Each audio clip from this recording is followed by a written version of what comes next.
স্ত্রী এবং শাশুড়ির মন কষাকষিতে পুরুষ লোক সবচেয়ে বেশি নির্যাতিত। একজন পুরুষ লোক সকালবেলায় কাজ করতে বের হয়, সন্ধ্যা পর্যন্ত কাজ করে, সারাদিন মাথার গাম পায়ে ফেলে, এত কষ্ট করার পরেও যখন নাকি ঘরের মধ্যে আইসা দেখে অশান্তি, স্ত্রী বলে তোমার মা এটা করছে ওইটা করছে, স্বামী বলে কি বলছি, তুমি তো এখন বউ ছাড়া আমার কথা শোনোই না। পুরুষ লোকটা সারাদিন বাইরে কাজ করলো, অশান্তি, ভিতরে এসেও যদি অশান্তি দেখে, পুরুষ লোকটা যাবে কোথায়?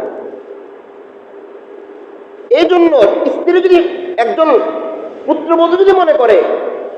যে আমার শাশুড়ির জায়গায় যদি আমার মা হতো তাহলে কি করতাম, শাশুড়ি যদি মনে করে আমার পুত্রবধূর জায়গায় যদি আমার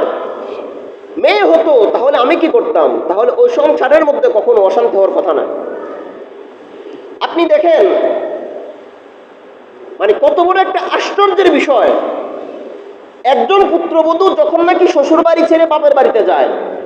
বাপের বাড়িতে গিয়ে তার ভাইয়ের বউকে বলে আমার মায়ের সাথে ভালো আচরণ কইরো, অথচ যে বউটা তার ভাইয়ের বউকে বলতেছে আমার মায়ের সাথে ভালো আচরণ কইরো, সেও কিন্তু কিছুদিন আগে তার শাশুড়িকে জ্বালাই আইছে।